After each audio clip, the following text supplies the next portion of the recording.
Si vous souhaitez connaître très rapidement le rang d'une valeur, donc c'est-à-dire sa position donc dans l'ordre croissant ou décroissant par rapport à une liste de valeurs, sachez qu'il existe différentes formules qui pourront vous aider. Nous allons par exemple pour commencer utiliser ici la formule rang pour connaître donc le rang d'une valeur par rapport à la liste de toutes les valeurs. Je vais donc ici insérer cette première formule dans cette cellule-ci. J'insère donc ici mon égal et je vais donc ici utiliser la formule rang. Donc je commence ici par la saisir et vous voyez, elle apparaît ici. Je double-clique donc dessus pour l'insérer. Comme premier argument, vous allez rentrer le nombre dont vous souhaitez connaître le rang. Donc ici, je vais rentrer donc ce nombre-ci. Je clique donc sur la cellule correspondante. Je peux donc ensuite insérer mon point-virgule pour passer au deuxième argument. Donc en tant que deuxième argument, vous allez rentrer la table de données pour que Excel puisse la comparer donc au nombre que vous avez saisi comme premier argument.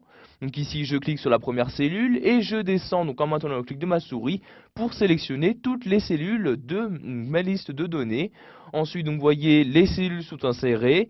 Maintenant, je peux insérer donc le dernier point virgule. Donc dans ce troisième et dernier argument, je vais préciser l'ordre, c'est-à-dire si je souhaite avoir un ordre croissant ou décroissant.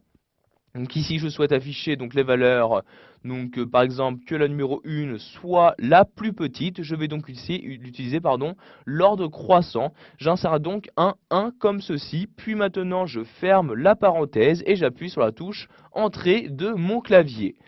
Comme vous pouvez le voir ici, par exemple, dans toute cette liste de valeurs, la valeur numéro 4 est la deuxième plus petite.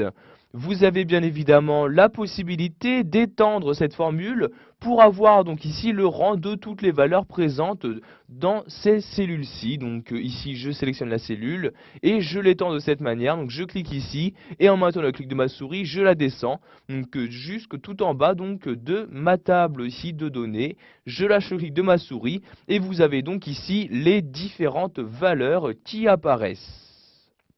Donc vous pouvez voir ici que par exemple, ceci ne marche pas correctement. En effet, je dois tout d'abord donc ici bloquer. Donc vous voyez ici, je double-clique ici. Vous pouvez voir que les valeurs qui ont été utilisées donc descendent d'un cran. Donc je vais donc ici retourner sur la formule et je vais donc insérer différents dollars pour bloquer, donc pour utiliser ici cette liste de données en tant que liste de référence. Je vais donc ici la bloquer donc au niveau donc de l'horizontalité. J'insère donc ici des dollars avant donc chacun des deux nombres comme ceci, puis j'appuie de nouveau sur la touche Entrée. Je vais maintenant réautomatiser ici donc ma formule de cette manière et vous voyez donc maintenant je n'ai plus de problème, j'ai bien donc le rang correspondant pour chacune des valeurs donc de ma liste de données. Nous allons maintenant voir qu'il existe également une formule qui vous permettra de connaître quelle est la plus grande valeur ou encore la plus petite valeur d'une liste de données. Donc pour ce faire, je vais ici insérer la formule dans ce champ-là. J'insère mon égal et nous allons ici utiliser la formule grande valeur. Donc je commence ici à saisir grande valeur. Donc vous voyez comme ceci, donc la formule est maintenant insérée et je n'ai donc qu'à insérer comme premier argument donc la matrice, donc quelle est la table de valeurs. Donc je sélectionne ici les différentes cellules correspondant donc aux valeurs. Ensuite j'insère un point virgule. Et je vais maintenant préciser au logiciel donc quel rang je souhaite obtenir. Donc par exemple si je souhaite avoir la plus grande valeur de cette liste-ci, j'insère le 1 comme ceci, je ferme ensuite la parenthèse et j'appuie sur la touche Entrée de mon clavier.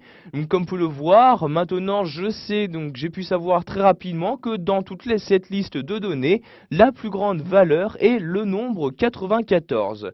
Si je souhaite avoir la deuxième plus grande valeur de cette liste de données, je vais rééditer ma formule en double-cliquant dessus. Et ici, à la place de 1, donc je le supprime et je mets le 2 comme ceci. J'appuie sur la touche Entrée. Et vous voyez donc maintenant, je sais que la deuxième plus grande valeur de toutes ces valeurs-ci est le nombre 91. Voilà, vous avez maintenant la possibilité de connaître le rang d'une valeur dans une liste de données en utilisant les différentes formules proposées par Excel 2010.